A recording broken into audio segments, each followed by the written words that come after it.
All right, Z Nation just finished up chapter, I believe 17. A business where women excel. This chapter was written by Robert's wife, Kim Kawanaski. Make sure I pronounce their last name right. Kiyosaki. Kim Kiyosaki. Talking a whole chapter about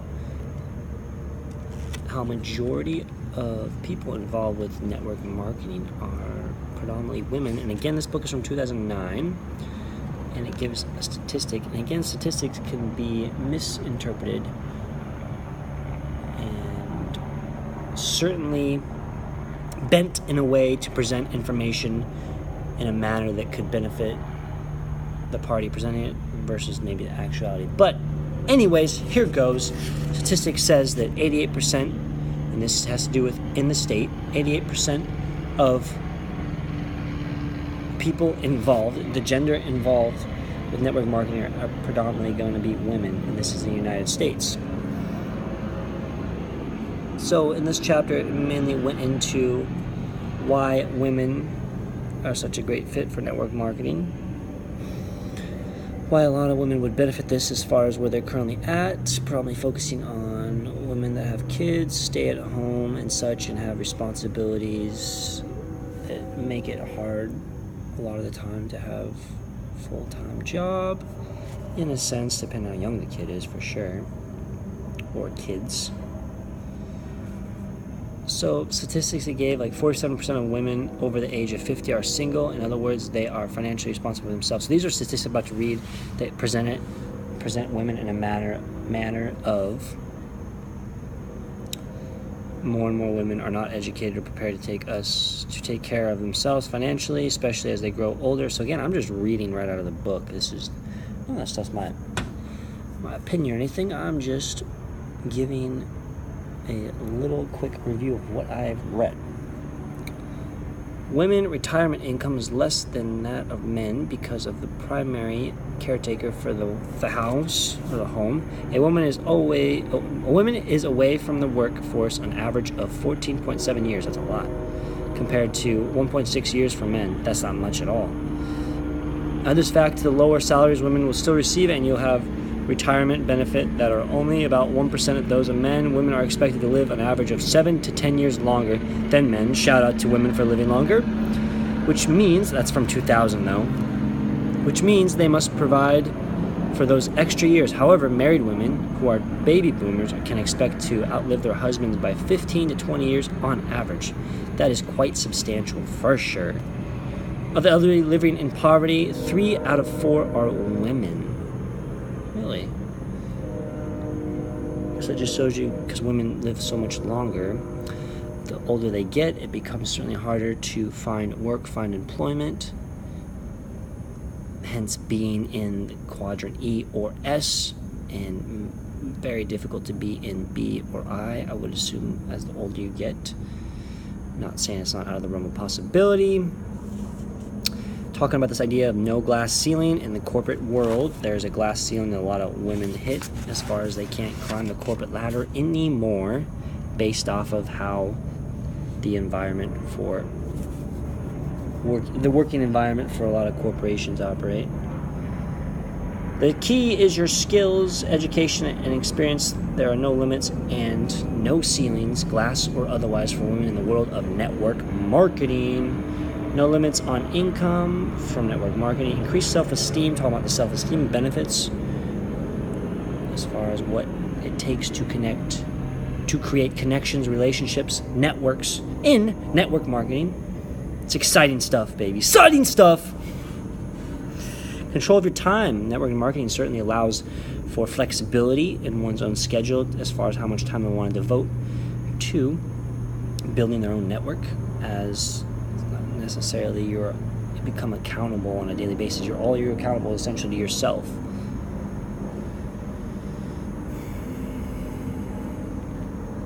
And wealth building is a necessity. There are 6 reasons. Okay, so we went over that. However, one of these reasons I just listed. Okay, talking about reasons still. I have no way of knowing which speaks the most to you. You are not the average woman. You are you. And the single most compelling reason for building your network marketing business is, one, that only you can determine at the end of the day. Create your wealth and have fun doing it.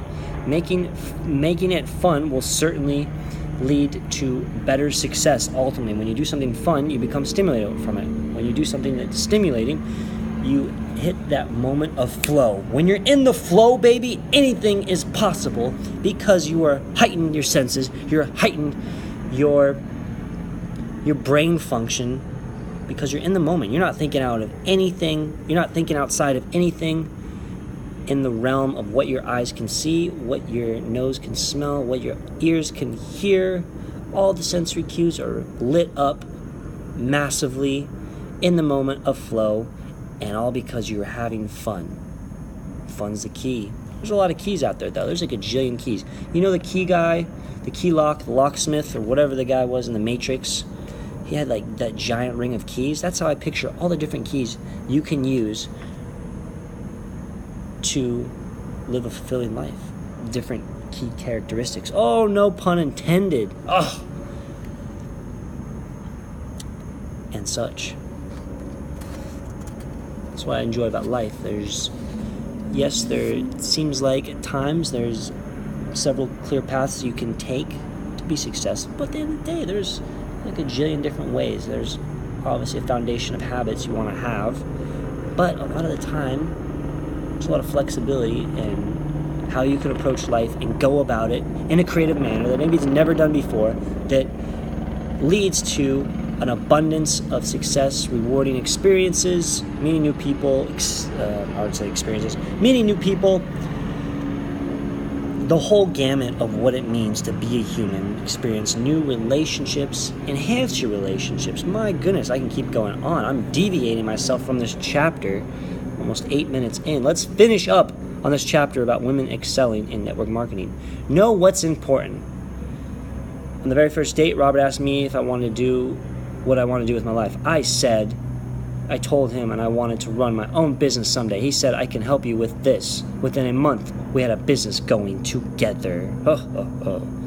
Knowing what you want goes back to self-awareness. Self-awareness can be one of the ultimate blueprints to your own life, as far as what are you good at, what are you not so good at, what do you enjoy doing, what do you not enjoy doing, what gets you up out of bed with a strong passion of yours to continually make you hustle, grind, put in the extra hours, do things that a lot of people would say, wow, that's so crazy, wow, that's so weird of you, wow, that's so odd of you. But at the end of the day, that weirdness, that oddity, that uniqueness sets you apart and puts you on a path to accomplish. And when you accomplish, that self-esteem rises from the mountains of Mount Eden in New Zealand.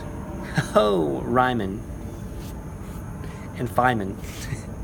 That self-esteem rises out of Mount Eden and leads you to feeling so much better about yourself. And when you feel so much better about yourself, you'll look good. And when you look good, you project good. And when you project good, you inspire others to want to do the same, as far as feel good, and they will feel that drive and want to spread it to others.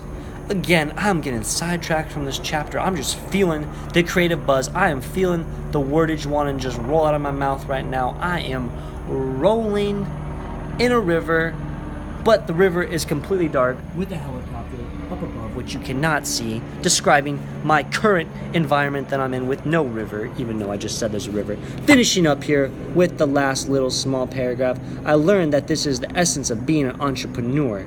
You have to go out there and make things happen. And the only way you are going to do that is if you know what is really, truly important to you. And you realize that the only way you are going to have that is to create it yourself. Chapter 17, I was about to say 16, chapter 17 in the books. More to follow.